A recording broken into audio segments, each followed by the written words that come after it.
All right, we've got 30 minutes, and I've got an hour of presentation for you. I'm going to speak really fast.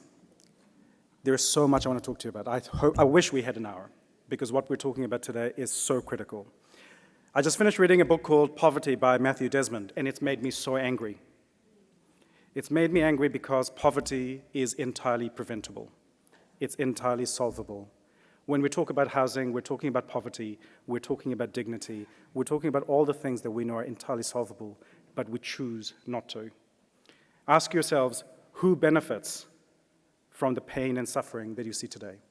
Because there is always somebody who's on the other side.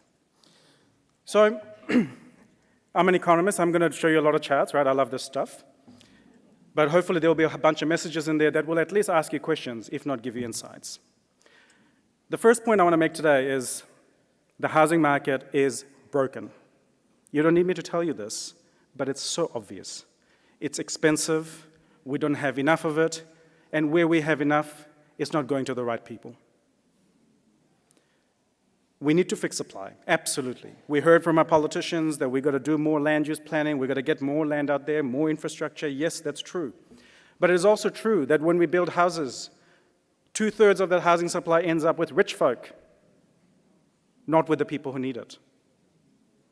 We got to build housing that's for public housing first, and we got to make sure there is enough affordable rentals because there is no such thing in New Zealand right now. And yet, things are getting better. I know it doesn't feel like it when you're out there doing your thing every day. From 10 years ago, we went from fighting about whether there was a crisis to now fighting about who's got the better idea.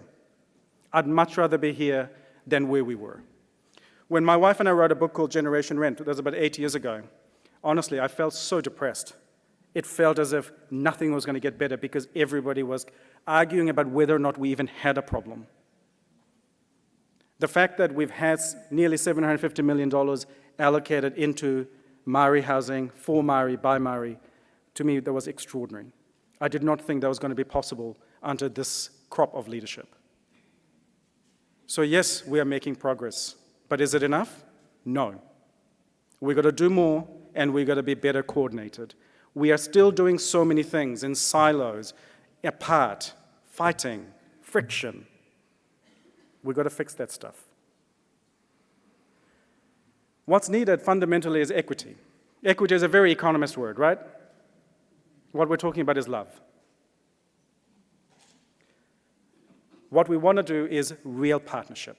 Yes, there's a whole bunch of C's there. It's around capacity, capability, it's around capital, it's around clarity. It's around the clarity of purpose of what we're trying to do. But fundamentally, one of the biggest issues is we've got to do it community first. So much of what we do in New Zealand is individual first. It is not going to work if you put the individual at the center. We have to start with the community at the core because that's what we're getting wrong. We cannot see that the problem that we face is a community-wide one. It's not about individuals. It is about the community. And we've got to be a little bit patient. We've got a staircase. We've got to have a reasonable, practical way that we're going to fix this stuff because the reality is that it's been broken for so long. The solutions are not going to be quick, and we are going to have to build things up gradually, with patience, and with deliberation. Now, I feel a little bit like an imposter standing here in front of you because what do I know about Māori housing that you don't know? Nothing. But I can give you some of the experiences that I've had and tell you how that might relate. I recently did a piece of work with MB for Tūhoe. Tūhoe and MB were at loggerheads because they couldn't understand why they couldn't agree on anything. And I'm sure you all have reasons that you think might be the reason. But I can also tell you there were some fundamental differences in worldview. When we think about cultures, when we think about differences, we think about them as parallel worlds, but they are not parallel worlds. Te Ao Māori is not parallel, it is perpendicular. The view shaft is to the future, from history to the future. Our orthodox way of doing things is a slice across time. It is short-term, it is based on the now and the here. So this is not to co-opt Tūhoe's story, but this is just my lessons from what I saw from Tūhoe. When we talk about for Māori, when we talk about Te Ao Māori, I think there's a bunch of things that are going on. Some people think it's for Māori. Some people think it's by Māori. And some people think it's the Māori approach, the Tikanga way of doing things. It's some of these things, or all of those things, but they're not the same things. There's a lot of confusions in translation across different parties, meaning entirely different things when they talk about working with Māori. I can assure you, when you go to Wellington, the people who are sitting on the other side of the table are not necessarily in the same place that you're in. This was a picture that was put together by Julie from MB. She's a graphic designer, and I'd done all this work doing interviews and being, beaten down by Tamati telling me I don't know anything. But anyway, we kind of got somewhere, and I tried to articulate that actually our vision of what success looks like is different. Our idea of what the goal is different. So when we say we're all driving to the same direction, the reality is that is not true. It is not true that we want the same things. We actually want different things, and that's okay. On the left-hand side is just a depiction of the orthodox ideal, where we want to end up as a nation. On the right-hand side is the ideal that was expressed by Tūhoe. They're both successful, but they look entirely different, and that matters. Please understand that when you speak, you're speaking to a group of people who don't share your worldview. They don't understand where you're coming from. We have to take them with us. Now, this is a very geeky thing, but I wanted to tell you this because it was an important way for me to be able to communicate with Wellington. I'm teaching you how to suck eggs here a bit, but I know there's a whole bunch of Pākehā in this room. They need to hear this. And also, I'm the wrong brand, so I can say it, right? So when we talk about the economy, more often than not, we talk about the returns or the rents that we get from the ownership of resources. And yet, in the Tikanga view, it's the economic outcomes through the use and stewardship of resources. Ownership versus stewardship are entirely different concepts. The value-laden assumptions that are behind them are powerful. Our courts, our legal systems provide protections through property rights and some responsibilities. In that order, rights first, responsibilities after. When I was dealing with Tūhoe, they tell me, well, actually, it's enabled by responsibilities. Legal, yes, but also social and spiritual. Responsibilities are very different from rights and responsibilities. What you're allowed to do and what you're not allowed to do are not the same. The boundaries are different. Our worldview of what is possible is different. And the benefit for self is so ingrained in everything that we do in the Orthodox economy. It's true. It is the individual that is prime. And yet in Tikanga, we're trying to talk about for the benefit of the whole. The whole benefits, and then the individual succeeds. And yet our assumption of the way that we do public policy and all of the policy is when we have successful individuals, we have successful communities. It does not work that way. None of us are product of our individual benefits. We are the products of our community and society. And yet, the way that we have our value systems doesn't recognize that. And we focus so much on the now, right? So much on what is the benefit to me? What's going to be the cost to me to build this thing? Did the people who built our water infrastructure in Auckland think about what would be the benefit to me? No. They built a water dam that would last 100 years for demand that would be there in 100 years' time. That's because they cared about future generations. And yet our public policy has become so short-sighted that we focus on the things that benefit us and reduce the costs to us. The language of cost is problematic because it gets you away from the language of investment. The flip side of not doing this expenditure today is storing up troubles for the future. And yet that is what we do every single day, and then we're surprised. We are surprised when there's shit running down the streets of Wellington. We discount the future. Every single day when we have a business case, we go, if there is a cost or a benefit in the future, we'll discount it. We literally do it by by a formula. We say that if something is a 50 years out, it doesn't matter so much. Hang on, what are we doing this stuff for? Are you doing it for you, or are you doing it for those generations to come?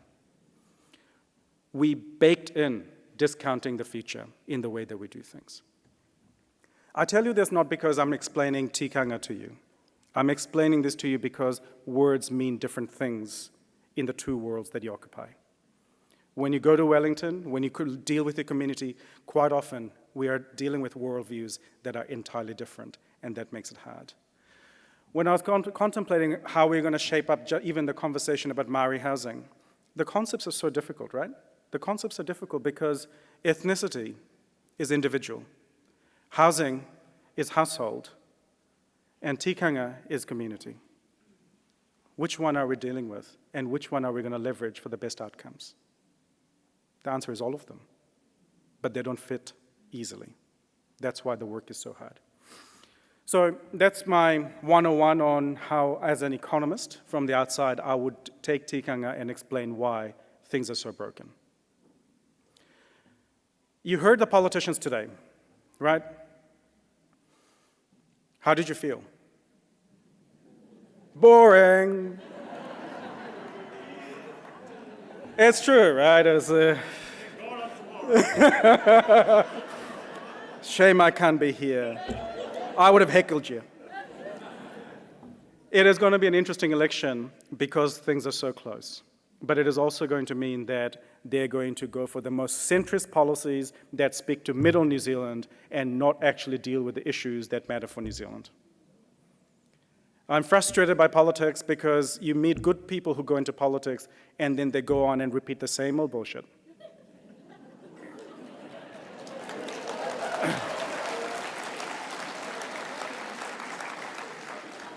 But maybe we can force them to own up and recognize that there is some things that we can do. That it doesn't matter where in the ideological spectrum you sit. We might exclude some people from that. But it doesn't matter where on the ideological spectrum you sit. The reality is there are just some things that work and some things that don't. It's evidence-based. We know there are some things that we have to do more of. What we're doing at the moment is not working well enough. Yes, we're making progress, but not fast enough. We still have too much need, too much poverty, too many problems. We spend about $4 billion a year on housing subsidies. We're not getting better outcomes. We spend nearly $1.5 billion on social housing every year. That's true, but we don't say the liability of that is actually $70 billion. Why are we not spending and investing $70 billion in public housing? There is a mismatch between what we're willing to do in the band-aids of today versus the real fixes that create real responses, but that cost more, requires courage and boldness. At a minimum, we need to have 100,000 social houses in New Zealand. At a minimum. Why would you have an asset like social housing and have just enough? You'd have more than enough so that we have spare capacity. Because you know what? Life happens. And for our most vulnerable whānau, that is what happens. The car breaks, somebody gets sick, you have a baby, and all of a sudden, your financial situation, your housing situation is precarious. Why would we not want to help these people? We know all the evidence that if you house people well, we can provide all the other stuff if needed. But more often than not, people don't need a lot of extra help. And yet, we refuse to engage on these fundamental truths. We know that equity is a big issue. I'm not going to dwell on this stuff because it feels like a really deficit kind of mentality. But the reality is that we know that there is a bunch of things that we're going to do that's different. So this is just the housing register from last year. We know that so much of the housing that we need is amongst 1- and 2-person households. And a lot of that is young people and older people. And so we've got this very different types of needs. We know that a lot of the applicants are unfortunately Māori. We know that a lot of the applicants, unfortunately, are Pacifica. There are definite divides when it comes to ethnicity, location, age, household types. We know that if you're a single mother, you're almost by definition consigned to poverty. It is outrage that we say that by being a single mother, you deserve less help rather than more help. This is not to dwell. It's to say this is the reality of where we are today, and it is entirely predictable outcome of the policies of many decades. The words we want to use are colonization, dispossession, and racism. These are real words, they are true words, and these are the consequences of those words. And that's the lived reality of what we see today. Maori home ownership in the 1930s was 70%, it's now about 40%. Pākehā home ownership used to be around 50% and is now about 70%. There are losers, but there are also winners. It is an uncomfortable conversation. People don't want to think that they got something because somebody else lost. And yet that is the reality. Poverty does not happen in isolation. These housing outcomes do not happen in isolation. They happen because we made choices, and those choices are still there in our system. We know that our Māori whānau are overrepresented in all the wrong ends of the housing continuum. You don't need me to tell you that. But we need to acknowledge that it is here because of successive decades of failure. It is a consequence of that failure, and we're going to have to work really hard to be able to fix it from here. It's been a long road, but we also have some real opportunities. Right now, we've got rapid increases in interest rates. Thanks, Adrian. Because it's going to make rent so much cheaper, isn't it? It's going to make life so much easier for our poor and vulnerable. Unfortunately, monetary policy is not designed for equity. It's not designed for the poor in mind. It's not designed for any of those things. It's designed as a big sledgehammer to crush the economy when it feels too hot. The reality is that we are going to suffer because of this rise in cost of capital. And we also know that for Māori, that's actually not that big an issue because nobody wants to lend the capital anyway. I've been extraordinarily disappointed by the Central Bank of New Zealand by their inability to make progress on lending for Māori land. How can it be that we've known this issue for so long and we've made no progress? In our country, we have no shortage of capital, right? Do you believe me? We have no shortage of capital. When rich people want to buy houses from each other, it is available in abundance. Take more. We'll make it cheaper. We'll give you better deals. Or you want to do some social housing? Yeah, no, it seems a bit risky.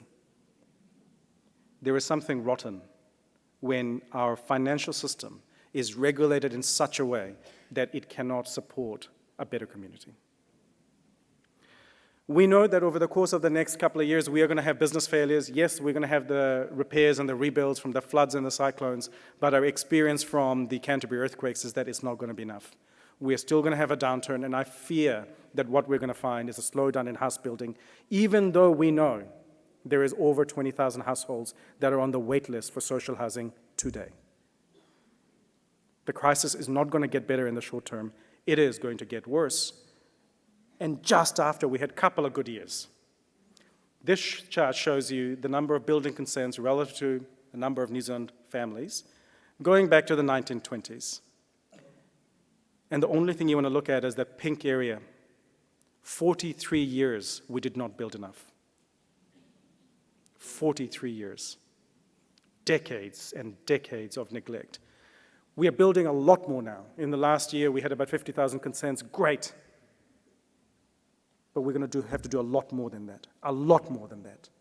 You cannot solve 40 plus years of neglect with a couple of years of reasonable building.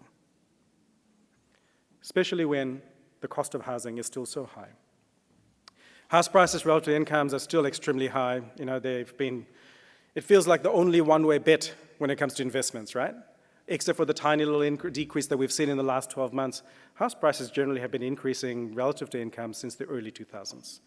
And yes, prices have decreased a little bit over the course of the last year or so, but before that, during the pandemic, house prices went up by 40%. I don't know many people whose incomes went up by 40%. Well, the housing crisis started as an issue that was very localized, right, in terms of that expensive housing. So you can see on the left-hand side, in terms of house prices relative to incomes, they were reasonably affordable in many parts of New Zealand. It was an issue that was very much in places like Wellington, it was in places like Auckland, and through the top across to Tauranga and those kinds of places. And that was in 2001.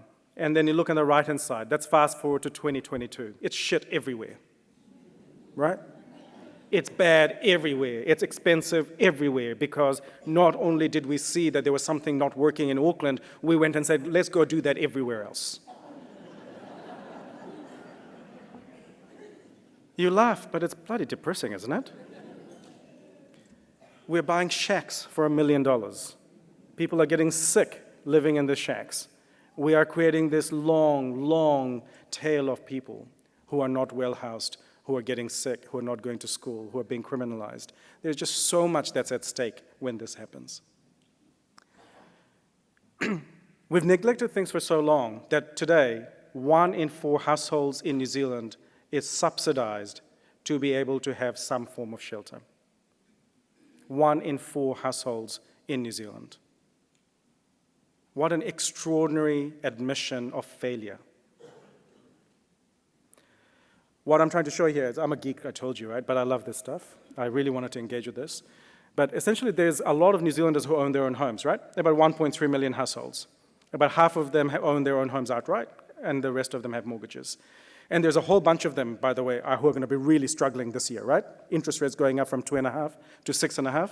Things are going to be pretty grim. But it's the bit that's underneath that's really scary. We've got around 600,000 households in New Zealand that rent. There's only about 200,000 that do so without any support. Most people who don't own a home must have support to be able to shelter themselves. And we have split this group up into emergency housing, transitional housing, income-related rent subsidies, TAS, AS, you name it, it's alphabet soup. It's the same group of people that are being sliced and diced over and over again. We tell this story that there is somehow a housing continuum. You go from emergency housing to private rental to home ownership.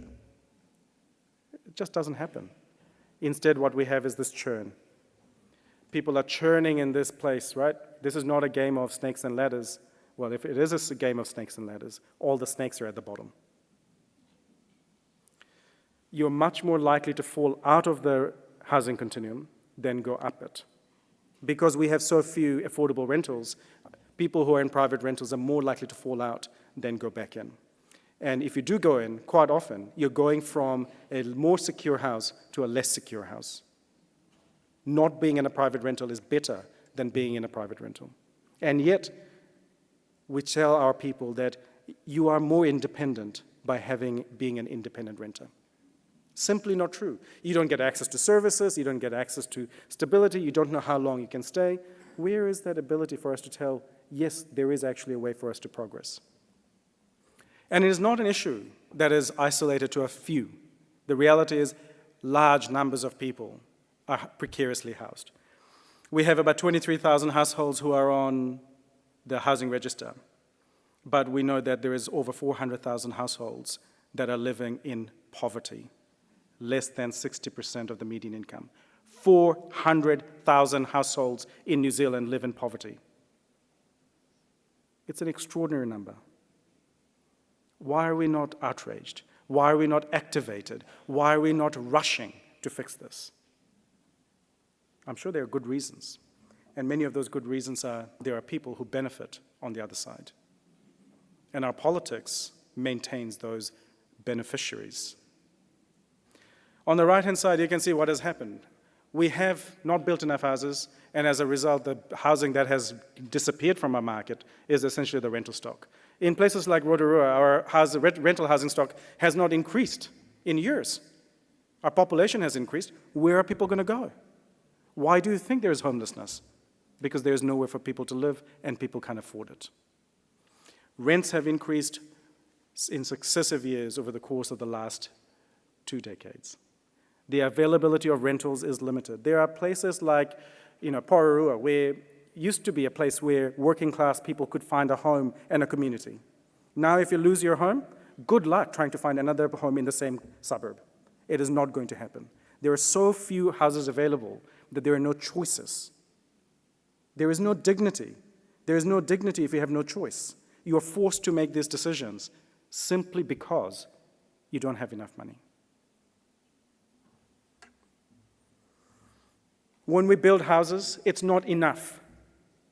I don't know if Tama's still here. Tama, yes, we should build more houses, but please, please have a really clear plan of how you're not going to fuck up social housing.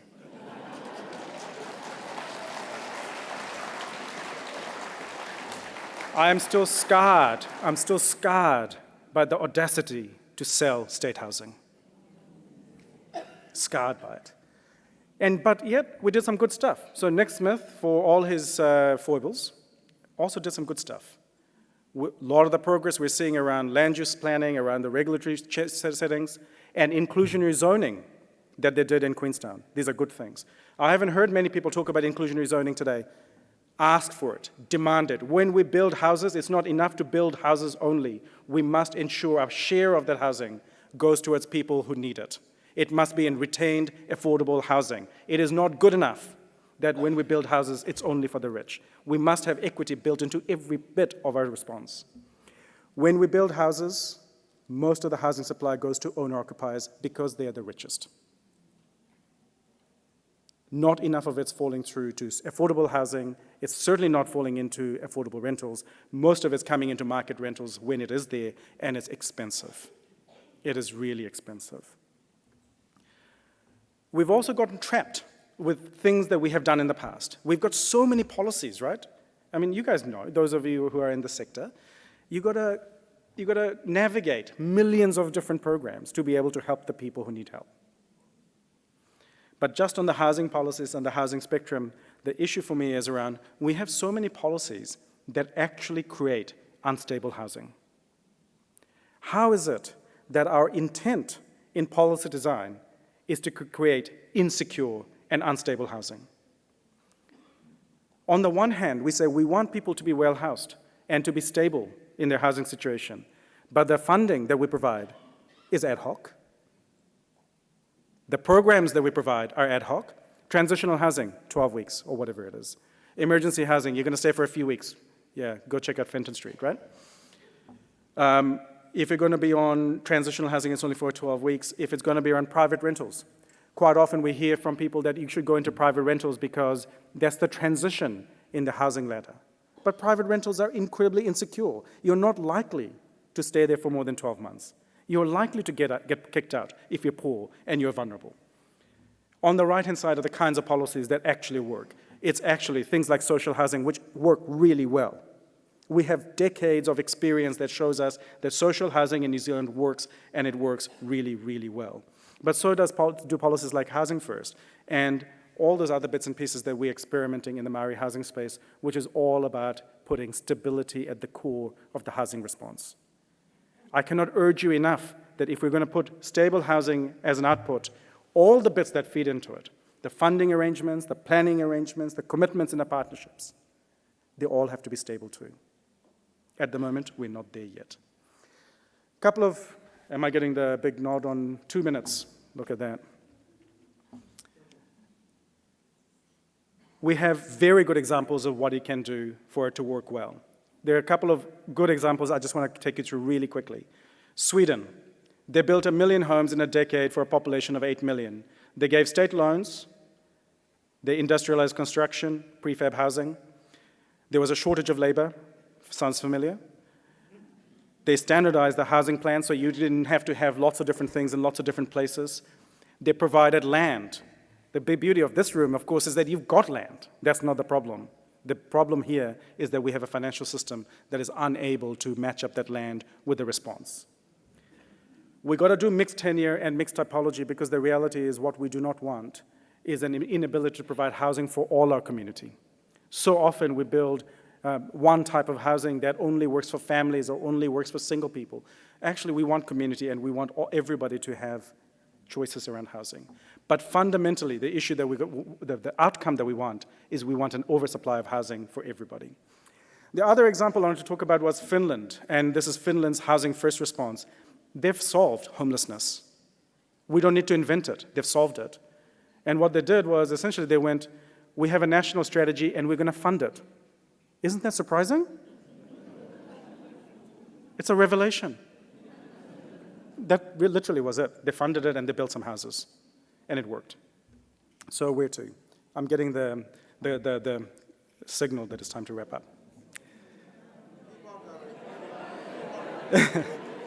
It is my last slide, so I think I've timed it very well. So where to? A little bit of context. There's a bunch of macro risks in the near term. Yeah? Interest rates are rising. I think some construction firms will go bust. Fine. It's only noise. We've been living this reality for centuries. We've got patience. What I'm encouraged by is we are starting to see policy shifts. Things are moving in the right direction, but it's not fast enough, and it doesn't have equity, it doesn't have love built into the middle of it.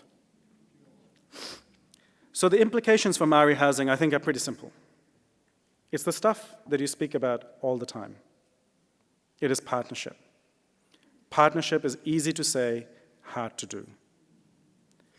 Understand that the other side doesn't understand what you mean by partnership. My lesson from the work with Tūhoe wasn't so much that we can't overcome those gaps, but those gaps are really big. And we have to work really, really hard, and we have to get really, really close in true partnership to be able to bridge those gaps. And it's going to take time. And yes, we've got to build and invest in our capacity, in our capability. Capital is key. But fundamentally, I think what we want is real clarity on what it is that's going to move us forward. And that clarity for me, I think, is very simple. You know the hows. The what for me is community first. The language must shift away from the individual to from the family to the community. The rifts that we have opened up in our society, in our community, is the cause of where we are today.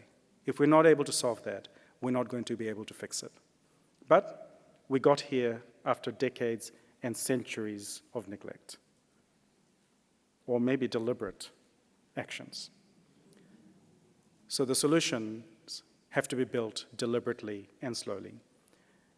I hope I leave you with a small message of hope that yes, we understand where we've come from, but I think we can also see that there is a way forward. The solutions are absolutely there in front of us, but we've got a staircase. We have to take people with us, because what we don't want is the ugly politics that we're seeing with things like co-governance. We cannot afford to have those rifts in society being ripped open and widened by our political playthings. I'll leave you with that last thought. Thank you.